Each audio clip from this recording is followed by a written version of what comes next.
Bonjour à tous, on va essayer un nouveau format dans les formats jeux vidéo et cognition. On va essayer de le faire très très court, très rapide parce que voilà, on n'a pas forcément envie de se taper Seb qui joue pendant 10 minutes à un jeu vidéo. Donc pour les plus anciens, ceux de ma génération, je ne vous présente pas Crash Bandicoot. Voilà, j'utilise un émulateur pour PlayStation 1, ce qui me permet du coup de pouvoir jouer facilement et gratuitement à des jeux vidéo sur mon PC, et ça de manière gratuite, et surtout de pouvoir contrôler différents facteurs comme la vitesse en fait tout simplement. La vitesse de jeu, je peux la ralentir, je peux l'accélérer, j'ai aussi des cheat codes qui me permettent justement de pouvoir sauter des niveaux si je vois que mes patients sont en difficulté. Donc moi c'est une porte d'entrée qui est hyper intéressante pour pouvoir travailler certaines fonctions cognitives. Vous allez forcément vous allez forcément comprendre et deviner lesquelles, comment je mets en place ces protocoles, mais surtout comment psychologiquement je travaille avec mon patient déjà dans le lien, hyper important, dans la compétition aussi, dans la motivation, et surtout pour pouvoir voir un peu comment il réagit quand il est en difficulté. Donc, Crash Bandicoot, c'est vraiment un jeu qui a cartonné au début de la PlayStation 1, donc dans les années fin 90-90. Voilà, donc c'est un jeu qui est très rapide, alors c'est des trucs très courts, et en fait on a différents gameplays, donc notamment celui-là, où on voit en fait qu'on doit fuir, on fuit, ou alors des fois, vous allez voir, il y a des gameplays où c'est plutôt vers l'avant. Donc bien évidemment, esquive d'obstacles à la dernière minute. Donc pour tout ce qui est attention, euh, on va plutôt parler d'état d'alerte tonique, voire phasique dans certains cas.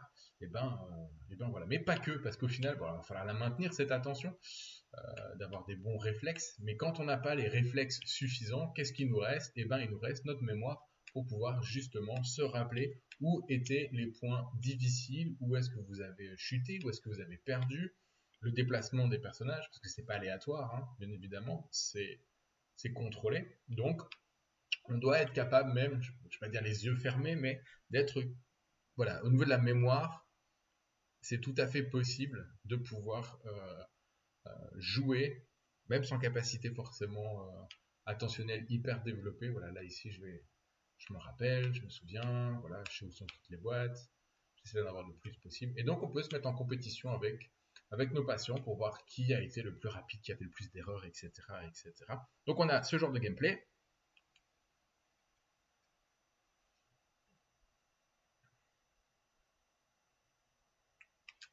Et on en a d'autres. Donc, on a une map sur laquelle on va pouvoir faire plein de choses. Stream Boulders. Donc là, voilà, ce que j'appelle les niveaux Indiana Jones, où là, on est sur une fuite. Et donc, pareil, voilà, là, c'est encore plus flagrant parce qu'on a vraiment les obstacles dernière seconde. Ils arrivent à l'écran, il faut. Voilà. Donc, on est déjà sur un magnifique travail. Alors, l'avantage, c'est que parfois, on a des petits moments de pause qui permettent de pouvoir souffler et de pouvoir se lancer pour la suite. Alors, vous pouvez avoir des vies infinies pour pas frustrer les patients, pour pas se retrouver en difficulté. Comme je disais, on peut ralentir, on peut accélérer. Donc, on va pouvoir ici également pouvoir faire différentes variables de jeu et donc pouvoir faire des concours avec les patients. Celui qui est le meilleur. Donc, en termes de motivation, c'est assez intéressant. C'est vidéoludique. Là, vous avez vu en très peu de temps. Euh, Là, ici, je suis en direct, je suis pas en accéléré. Donc, on est à quoi? À 3-4 minutes de vidéo.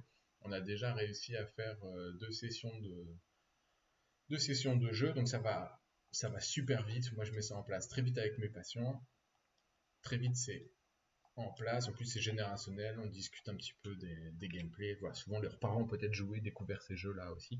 Donc, c'est vraiment hyper intéressant et enrichissant de pouvoir travailler ça avec les patients parce que s'il est en difficulté, comment il va gérer, etc. Euh, la frustration face à l'échec. Moi, j'ai du mal, par exemple, je le sais. Surtout sur les trucs qui demandent vraiment, je vais pas dire la mot spécificité film, mais du détail, quoi. Ouais, par exemple, ici. Je pense que ça va être un gameplay encore différent. Donc, on voit dans un même jeu, on a différents types de gameplay. Voilà, ici, on est sur des plateformes classiques. Alors, bien évidemment, plus on progresse, plus ça va être difficile. Mais bon, voilà. Ok, donc l'avantage aussi, c'est qu'il va falloir apprendre tuer les ennemis. Donc il va falloir que je mémorise comment je peux passer, comment je peux vaincre certains je peux pas les vaincre en un coup, il faut que je fasse autre chose pour pouvoir le faire. Parfois j'ai de la chance, parfois j'en ai pas. Voilà, donc on apprend petit à petit. Voilà, donc les niveaux vont crescendo hein, en termes de difficulté, ce qui vous permet justement de pouvoir travailler niveau par niveau avec vos patients. Et voilà. Donc là-bas, je vais commencer à m'énerver. Normalement, je l'ai déjà fait, c'est censé être facile. Ah,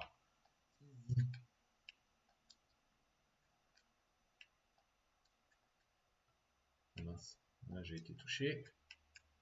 Voilà. Donc ici, de pas aller trop vite, de ne pas être impulsif, faire preuve de contrôle moteur, de contrôle cognitif, d'anticipation, ça va être extrêmement important de pouvoir travailler. Voilà, par exemple ici, lui, voilà, c'est une autre façon de l'avoir. Voilà, il faut s'y prendre à 2 fois. Donc, toujours être vigilant parce que bah, on est toujours un peu dernière minute. Donc voilà. Donc Crash Bandicoot, c'est vraiment pas mal pour travailler différentes fonctions cognitives, notamment moi je trouve que au niveau de la mémoire, c'est assez important, assez intéressant. Mémoire à court terme, et surtout tout ce qui est bah, attention soutenue, vigilance, capter dans l'environnement les bons éléments, etc. Donc voilà, donc là en 6 minutes on a vu 3 gameplays différents qui sont vraiment assez intéressants pour travailler les fonctions attentionnelles et pas mal de fonctions exécutives, comme la planification avec l'apport de la mémoire dans la planification de nos gestes, de nos actions, et surtout de travailler sur l'impulsivité. Et tout ce qui est aussi inhibition, forcément, on est sur quelque chose d'assez intéressant. Donc voilà, format très court, très intéressant, parce que voilà, c'est de l'attentionnel. Je l'utilise avec les patients de TDAH parce que ça me permet de travailler avec eux l'impulsivité. Exemple, ceux qui connaissent un peu les tests qu'on utilise, par exemple dans la Teach, le genre de test de marche-arrête, on voit leur impulsivité et on peut le ressentir aussi à travers le jeu vidéo où ils vont peut-être anticiper trop vite certains gestes et donc du coup ils vont se retrouver un peu embêtés, donc ils doivent apprendre à réguler ces comportements-là et avec un protocole bien suivi, bien mis en place, avec une augmentation du niveau et du temps à maintenir cette diminution de l'impulsivité, et bien on peut avoir des effets sur ce genre de testing au niveau psychométrique. Après au niveau du comportement ça c'est encore autre chose, mais en tout cas on peut travailler sur les compétences, les fonctions cognitives sous-jacentes nécessaires à la mise en place des stratégies de régulation du comportement dans la vraie vie. Mais tout ça, il faut que le protocole augmente en temps au fur et à mesure. C'est pas en faisant que 10 minutes une fois par semaine que ça fonctionne. Il faut faire 10, puis 12, puis 14, puis 16, puis 20, etc. pour maintenir ce niveau d'attention et que la récompense n'arrive qu'à la fin pour que le patient apprenne à maintenir cette attention tout du long afin d'obtenir seulement à la fin son résultat pour lui travailler. Ça fonctionne pour les patients trauma-crâniens, AVC, peu importe. Chez l'adulte comme chez l'enfant, c'est pas un souci. Voilà, je vous dis à bientôt.